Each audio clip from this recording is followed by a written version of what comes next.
The iPhone Air is, to a degree, exactly what we were expecting. Apple's thinnest iPhone ever, measuring just 5.64mm. It feels light, balanced, and durable thanks to a grade 5 titanium frame and ceramic shield glass. In the hand, it is sleek and refined. I have been using my sky blue unit for a week now and it is still turning heads. The 6.5-inch Super Retina XDR OLED display is excellent. It is an always-on display that supports ProMotion, HDR, and brightness up to 3000 nits.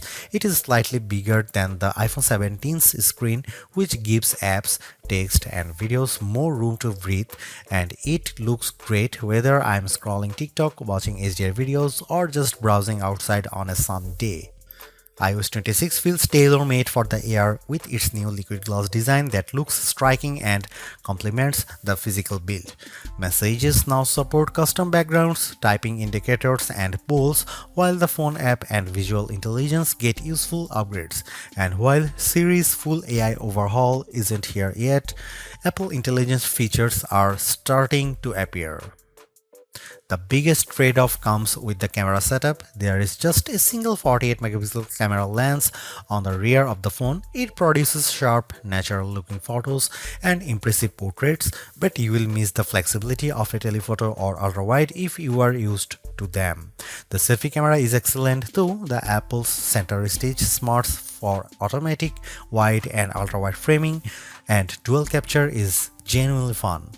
Performance from the A19 Pro is snappy and smooth, and it capably handled everything I threw at it, though the phone doesn't get warm during fast charging or heavy gaming. Battery life is decent but not class-leading enough for a workday, usually 6 to 8 hours of use, with my best stretch hitting around 10 hours away from the charger. Power users may want to invest in the $99 MagSafe battery pack, which matches the phone's slim profile and adds about 65% more life, but it is an added cost. The iPhone Air isn't the best iPhone for photography or endurance, but as a design statement, it's a gem. It feels like the most exciting iPhone Apple has released in years, and while it costs more than the iPhone 17 with fewer cameras and shorter battery life, it delivers value in other key areas. Apple unveiled the iPhone Air at its September 9, 2025 awe-dropping event alongside the iPhone 17, iPhone 17 Pro, iPhone 17 Pro Max, AirPods Pro 3, and 3 new Apple Watches. The Air, though, stands out with its entirely new design and is a whole new category of iPhone. It starts at $999 for 256 GB of storage, or you can bump that up to the 512 GB for $1,199 or 1 TB for $1,399. The iPhone Air is an eSIM only device worldwide and comes in 4 colors: sky blue, light gold, cloud white, and space black. I've been testing a 1 TB iPhone Air in sky blue. Apple will officially launch the iPhone Air on September 19, 2025, but it's up for pre-order now from the company's online store, authorized retailers, and carriers. If you are following the Apple rumor cycle, we were all expecting an ultra-thin iPhone to be released, one that would potentially go thinner than the iPhone 6 or 6 Plus, be more stunning than the iPhone X, and offer a truly refreshed look and feel for the iPhone. The launch event's awe-dropping tagline set the bar high, and the iPhone Air cleared it with room to spare. It's not the first ultra-thin phone. The Galaxy S25 Edge measures in at 5.8mm, but it still feels as stunning, sleek, and sexy in my hand right now after living with it for a week as it did during my brief hands-on session following the launch event. It feels as exciting as the iPhone X in that it might give us the playbook for the modern iPhone going forward, or at least show us one half of the purportedly incoming foldable iPhone. The photos released by Apple and even those shot by me for this review only do it partial justice. The iPhone Air is the best representation yet of Apple's vision for an iPhone that's just glass. It weighs in at just 5.82 ounces or 165 grams, fully justifying the Air moniker. Much like the iPhone 17 or even Pro Max, it feels balanced, not too top heavy, not too bottom heavy. It's Goldilocks ergonomics. I don't know if I'd quite call it eye-dropping, but the thinness is the part that gets people excited. At its thinnest, the iPhone Air is 5.64mm or 0.22 inches, and the plateau only jutes out of a bit more. I was instantly wowed, and over the course of a week, I have really become accustomed to this look and feel for an iPhone. While conducting some testing over the week, I showed it to my brother and sister-in-law, who were both visibly impressed when holding it. They asked about durability and were a little stunned at the overall feel. Then came the questions about battery life and the camera, both of which I will address below, and whether the USB-C port was thinner. On that last point, it is still a regular USB-C port, but to fit it in this frame and get in this small, Apple's design team started by 3D printing a custom one. And given how thin this phone had to be, Apple went back to grade 5 titanium for the shell and sides of the device. To further enhance the looks, it has a polished finish. My sky blue review handset is different from the MacBook Air and iPad Air colors of the same name. It is a bit lighter and pastel-like. I really like it, and the Air also comes in light gold, space black and cloud white.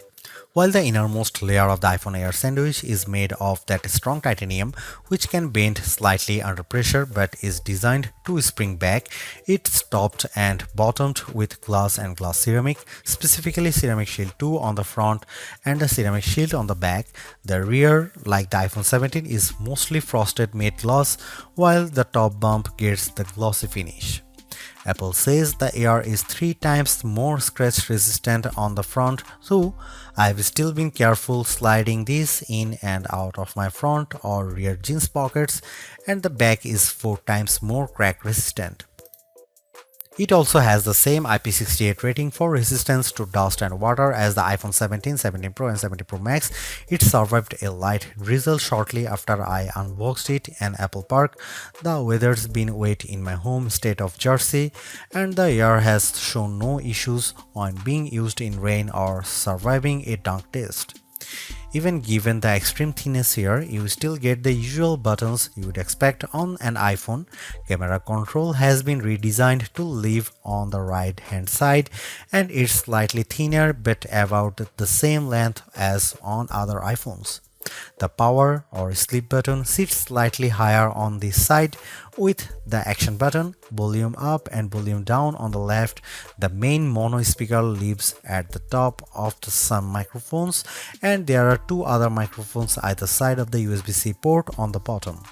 This design does, as mentioned, only leave room for a single camera and likely a smaller battery inside, but Apple has also dropped the SIM card slot worldwide and opted for eSIM to save some space.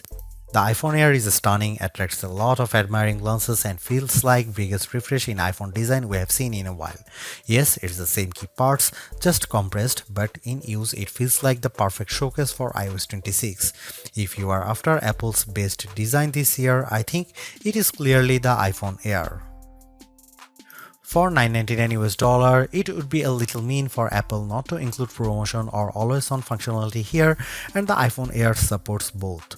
As a whole, the screen is basically in line with those on the iPhone 17, 17 Pro or 17 Pro Max. The front of the iPhone Air is nearly all glass, except for a thin black bezel that turns into the sloped polished side. It's a 6.5-inch Super Retina XDR OLED display with a resolution of 2376 by 1260, which works out to 460 pixels per inch. It tops out at 3000 nits of brightness when needed, supports the white color P3 gamut and HDR, and features an anti-reflective coating. It also has the same dynamic island as the rest of the iPhone 17 line. In daily use, the display is really the main appeal here. On paper, it's 0.2 inches bigger diagonally than the iPhone 17 or 17 Pro, but it feels a bit more expensive. It offers more lines of text or a slightly expanded view when viewing a web page. Games or movies feel a little more like an event, and it offers a broad canvas for iOS 26. Lay two of these phones side by side and I think you'd have some idea of what Apple is planning to bring us with its long rumored folding iPhone, and it would look mightily impressive, but we are not quite there yet. And it's still smaller than the Pro Max. Colors looked punchy and vibrant, text was inky black and crisp, and it was a great display for daily use.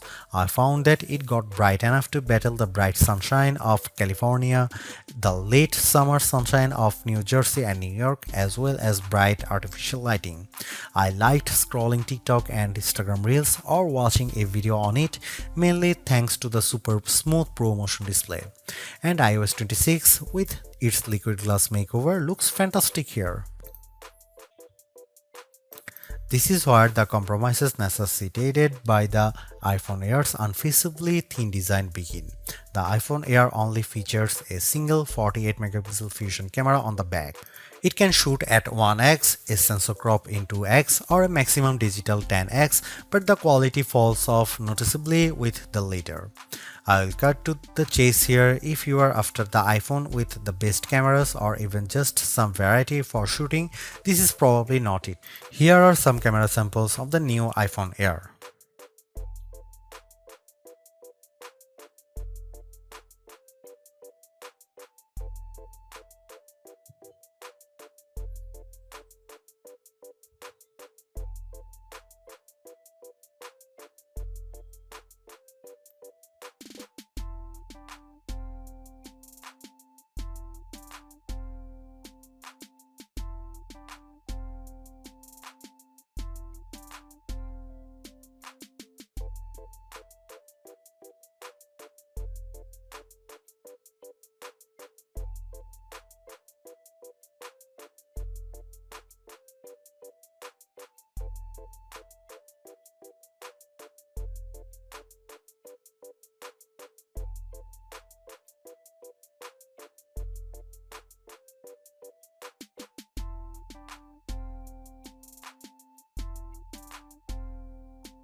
The iPhone Air delivers remarkable performance in a super thin and light design that's very durable.